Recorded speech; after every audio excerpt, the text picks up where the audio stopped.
Fala aí galera, Hildomar aqui para mais um vídeo e no vídeo de hoje a gente vai falar sobre um segredo que já não é segredo.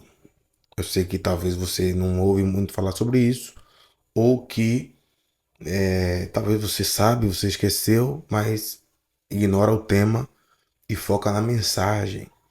Eu vim falar sobre o segredo da constância, o que é que a Bíblia fala sobre constância, como ter constância na vida espiritual.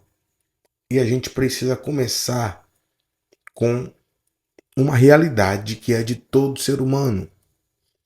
O cara mais ungido que você conhece, o homem de Deus que mais tem influência na sua vida, esse cara, esse camarada, também precisa lidar com os desafios da constância, porque ele também é um ser humano.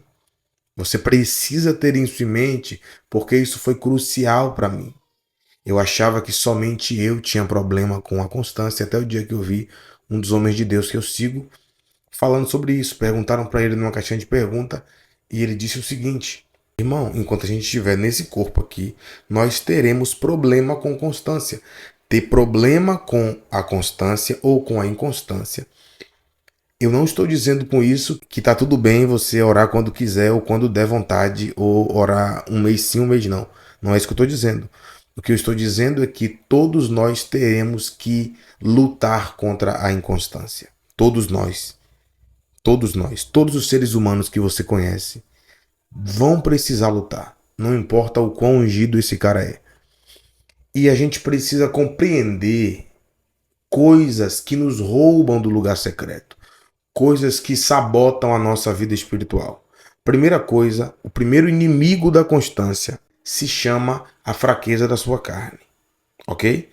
Jesus em Mateus capítulo 26, ele volta de um dos seus períodos de oração ali no Getsemane e encontra os discípulos dormindo. E ele vai dizer o seguinte: vigiem e orem porque o espírito está pronto, mas a carne é fraca. E a gente ouviu a vida toda, pelo menos eu ouvi a vida toda, que a fraqueza da carne é sobre o pecado e não é verdade. A carne é fraca para buscar a Deus. Para pecar, ela é muito forte, parece um furacão. Então, você precisa compreender que a sua carne, ela não tem disposição própria para buscar a Deus. Então, você precisa compreender aí que você não pode ficar esperando pela disposição da carne para orar. Porque a carne não se dispõe a buscar a Deus. Gálatas capítulo 5, Paulo vai dizer que a carne é uma inimiga do espírito, é uma oponente do espírito. A carne luta contra o espírito. Então, por que é que a carne e o espírito lutam? O texto vai dizer no versículo seguinte: para que você não faça aquilo que você tem vontade de fazer, tanto para o bem quanto para o mal. O espírito está lutando contra a carne para que você não faça a vontade da carne, e a carne está lutando contra o espírito para que você não cumpra a vontade do espírito, que é buscar a Deus. E se eu estou falando com um cristão sincero aqui, agora, diante dessa tela, você tem vontade de buscar a Deus e talvez não consegue, mas você tem vontade. E eu tô aqui para te ajudar hoje. Então, o primeiro inimigo da constância é a carne. A carne não quer acordar cedo para orar. A carne não quer acordar cedo para ler a Bíblia. A carne não quer buscar Deus. A carne quer ficar de boa no sofá, jogando um videogame, assistindo uma série, um filme. É isso que a carne quer. A carne quer ser entretida, né? A carne gosta de conforto e crescimento espiritual e conforto não são coexistentes. Então, qual é o segundo inimigo da constância espiritual na vida do homem? Eu costumo chamar este segundo inimigo de apatia. A apatia é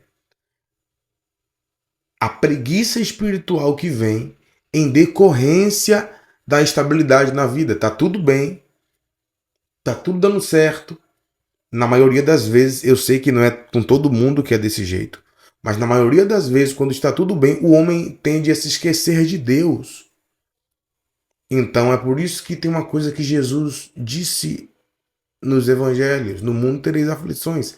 As aflições são uma maneira de Deus nos atrair de novo para o lugar secreto. Não acredito que o propósito de Deus original é que seja assim, mas ele usa isso para nos atrair muitas vezes, ok? Então a apatia também é um inimigo da constância espiritual. A apatia, você não pode se tornar apático quanto à sua espiritualidade, senão você não vai orar. Terceiro motivo, a incredulidade. Por que a incredulidade? E eu quero deixar claro aqui, existem tipos de incredulidade. Jesus disse isso em Mateus 17. Ele disse que aquele tipo específico de incredulidade que os discípulos estavam vivenciando só podia ser expelido por meio de jejum e oração. O tipo ali não é de demônio. O demônio ele já disse que não saiu porque eles não tinham fé, porque a fé deles não estava operando. Ele vai lá e explica sobre fé e tal, e diz assim, mas esta casta no grego é tipo, espécie. Esse tipo de incredulidade só sai com jejum e oração. Então, incredulidade tem tipos. Eu não estou falando aqui da incredulidade daquele que não crê em Cristo para ser salvo. Esse é um outro tipo de incredulidade. Eu estou falando sobre a incredulidade do ponto de vista do cristão, do discípulo. Então, ser incrédulo quanto às realidades da oração te rouba da oração. É um oponente à sua constância.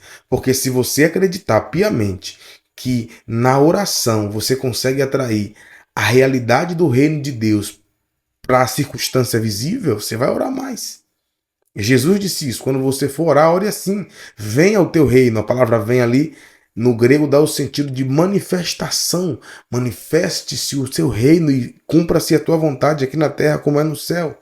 Então, se você compreende, se você tem fé na Escritura acerca do que ela fala sobre tudo, mas aqui restritamente sobre a oração, você vai orar mais. Então você precisa entender sobre oração. Compre livros de oração. Eu tenho aqui uma cacetada de livro aqui sobre oração. Então invista em literatura sobre oração. Eu falo isso para todo mundo. Dica, Hildo, para livro de oração: O Andar no Espírito, O Andar no Poder, de Dave Robertson. Ensina-nos a orar, de Corey Russell. Foge da mente. Tem tanto livro que na hora de falar do livro foge da mente. Enfim, Porque Tarda o Plano Avivamento, de Leonardo Ravenhill. Tem uma cacetada de livro de oração aqui na minha bancada aqui. Um monte de livro. Então você precisa ler sobre oração para você entender. Leia a Bíblia. Leia a Bíblia. Na Bíblia você vai ver as realidades que a oração tornam palpáveis. Entende isso? Então você precisa compreender os inimigos que a sua constância tem. A sua constância tem pelo menos esses 3 inimigos. E aí você precisa tomar passos práticos para orar. Se você não tomar passos práticos para a sua vida de oração, você não vai orar, cara. Você precisa tomar passos práticos. Levítico capítulo 6, eu sempre uso esse texto, nos ensina acerca da constância. É uma figura que eu vou usar de algo literal. O sacerdote acordava de manhã, tirava a cinza do altar, jogava fora, colocava mais lenha para que o fogo continuasse queimando. Só que em Levítico 6, versículo 13, o texto vai dizer, Deus dizendo, né, o fogo arderá continuamente sobre o altar, não se apagará. Essa é a vontade de Deus. Mas o fato disso ser a vontade de Deus não garante que vai ser assim. Vai ser assim se o sacerdote cooperar com a realidade. Então, irmão, não espere Deus te pegar pela seu pescoço e te levantar de manhã cedo. Pode acontecer, pode, de um anjo, Deus enviar um anjo te pegar, beleza. Mas isso não vai acontecer todo dia. Você vai precisar se disciplinar. Então você precisa passos práticos para vencer a inconstância. Não ore quando der na telha. Ore quando der na telha também. Mas ore por disciplina. Crie uma rotina de oração. Tenha um horário para orar. Ok? Tenha um horário para orar. E cumpra esse horário. Tenha um plano B. Porque se o plano A falhar, você tem o plano B. Você tem outro horário para orar. Tenha um lugar para orar. E tenha tempo de oração. Eu vou orar no mínimo X hora. A sugestão bíblica é 1 hora. Vocês não podem velar comigo nem 1 hora, disse Jesus. Então, é a sugestão bíblica. É para começar, para respirar espiritualmente, orar 1 hora de relógio por dia. 1 hora de relógio é redundante, né? Mas você entendeu. Orar 1 hora por dia, irmão. Lê a Bíblia, pelo menos 2 capítulos por dia. Então, você precisa criar rotina, senão você vai ficar para trás. Senão você prometeu em janeiro que ia mudar. A gente já está em maio, dia 13 de maio. Aqui, dia 13 de maio. E não, você precisa tomar passos práticos. Senão você vai chegar em dezembro de novo, lá no final do ano, vai prometer de novo que vai ser o ano da revolução espiritual. Vai receber profecia, vai viver de conferência em conferência. Só queima na conferência, só pega fogo na conferência. Não, meu amigo. Jesus te chamou para uma vida acima disso. Ok? Então pega isso aí, anota, toma esses passos práticos e cai para cima, cara. Deus abençoe você e até o próximo vídeo.